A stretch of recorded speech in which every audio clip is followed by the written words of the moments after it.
Yo, it's Guido coming at you with the Coffee Talk. Welcome back, guys. Thanks for tuning in. And today, a new tank, the AAT60. New to me anyway, relatively new to the game.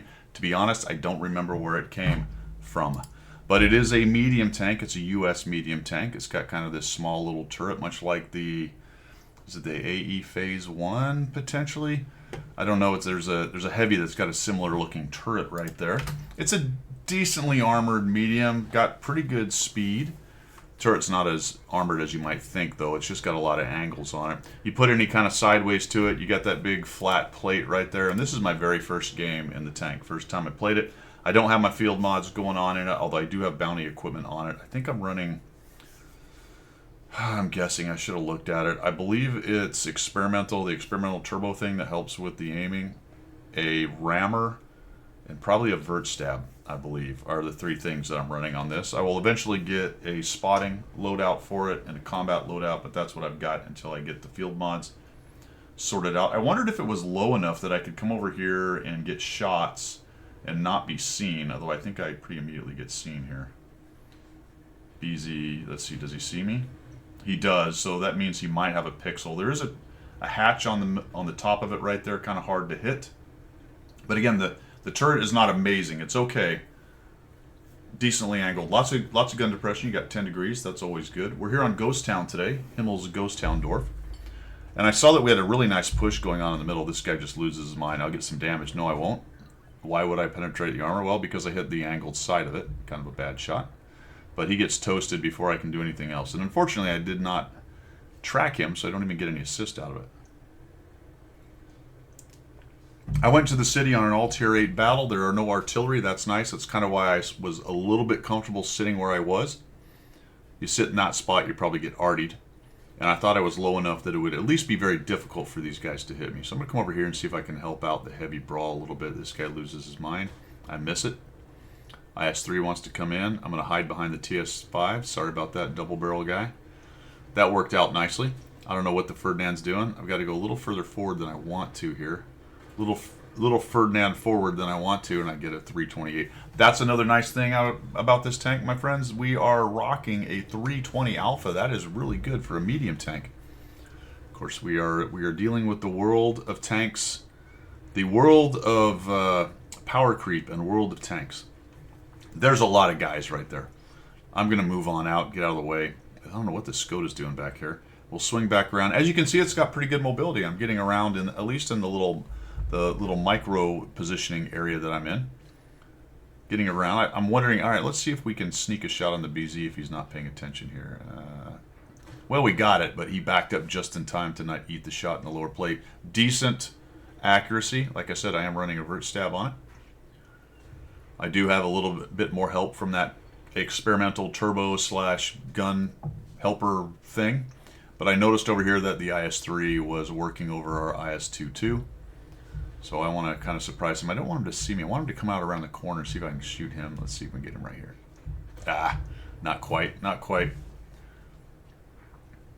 So we'll help him. We're going to help the IS-22. This will make him think more about popping out and around the corner right there.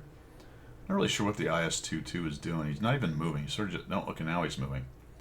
I guess he's zoomed in, seeing if the guy will come around the corner too far.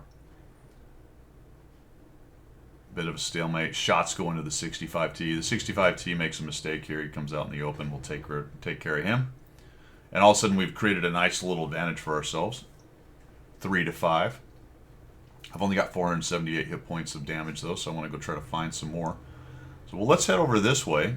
I like the mobility on this thing. Come over here and we'll just shoot this Progetto. Nope. Nope. We'll just miss the Progetto. Why would we hit him? I don't know.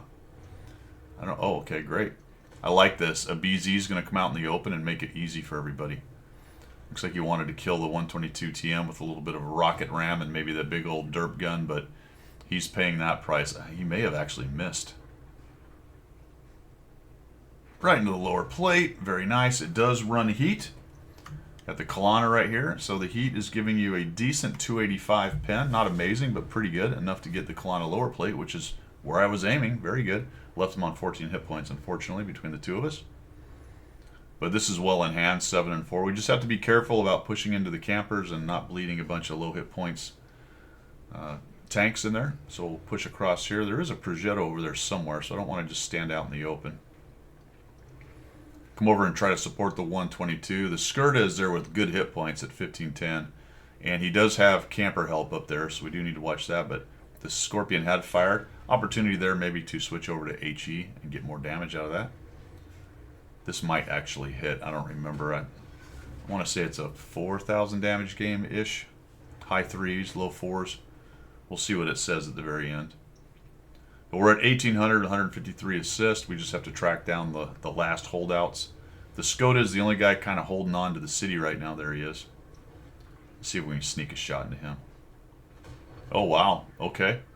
Surprised, actually. Number one, that I hit, and number two, that it actually pinned right there. Especially since I'm firing heat at him. He's not interested in that anymore. Barask dies. That's a good kill. And now they're in real trouble. They still have the Progetto for eyes, but without the Barask, and we've got a bunch of map control, guys. This is what kills in this game, especially if you've got enough tanks to take advantage of it. Notice we have, what, 4/5 of the map? At least 3/4 of the map.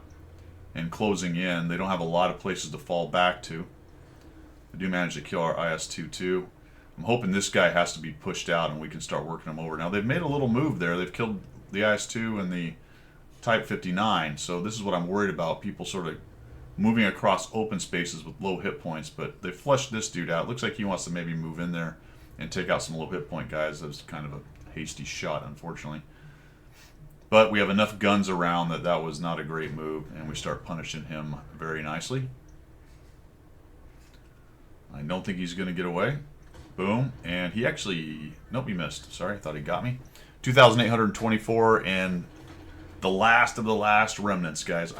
It's a comfortable tank for a medium. Decent mobility. It's not fast by any means, but it's okay. And if you add some kind of speed mechanism like the turbo thing or any of the various turbo things, they're all more or less the same, fellas. They're all going to give you anywhere from 4 to 6 or 7 kilometers per hour added on. I happen to like the experimental quite a bit. The one thing I don't like about the experimental stuff very much is how much experimental components it takes to take them off. Everything else you can use gold to the little tickets, little chits. I guess the bond equipment requires bonds as well, so it's similar in that case. But it seems like the cost for the amount of experimental equipment you can get, as opposed to for how many bonds you can get playing the game, it's right now it's a pretty high price to move your experimental equipment. Gets 100 pieces, I think. Might even be more, I don't remember. All I know is if you're moving a bunch of them, first of all, you got to build them, right? So you need to tear stuff down to get. You also need the components to build them to begin with, or you're tearing down pieces and to get the components to build up the ones you want to level 3. Between that and how much it costs to move them, it can be bad. I don't know how many people really move their equipment that much, to be honest. Experimental-wise, anyway. But because I do the 100 Battle Challenge and I move equipment a lot, I move it to the next tank, it ends up costing me quite a bit. Honestly, it may come to the point where I'm not able to put the experimental stuff on, or at least to take it off of the last tank I put it on because I'm running out of components. I'm smart enough to go to HE. I know we have an RHM. That's nice, 348. It's an okay roll. It's a 400 something alpha. He actually nukes me right there, which is nice. We'll get another shot on him. Smart enough to go after his shield right there, finally. Trying to get the ram kill out of it, but can't. All right, so it does look like that one Scorpion shot went in. I believe it's a 4,000 damage game. So 4,000 something, 715 assists, 2 kills. Sometimes you have that great game in the first time you play it. And this happened to be one of those great games. First time I played it. I think it's an Ace Master. You'll see the cards here in a minute. Very comfortable medium tank. A good all-rounder, but I would say probably a little bit better than a good all-rounder for an American tank, because that alpha is sweet. A 320 alpha in a medium is nice. The gun depression is nice. The turret is sometimes bouncy. So it really kind of has all the things you want on a medium tank. Now, it's not Barask levels of medium tank where it's leaning towards scout type skill. This is a slightly more heavy-esque kind of medium. but a good all-around medium. I quite enjoy this, and it's doing well. Its stats in the game are relatively high, so it's, I would say, I think it's, last time I looked, it was in the top 10 on NA. So let me know what you think about this if you've got it. I know we've seen at least one really good play. Maybe Diablo sent me a good replay with 800 million damage or something like that. I don't remember what it was. It was a lot. All right, guys. Have a great one. See ya.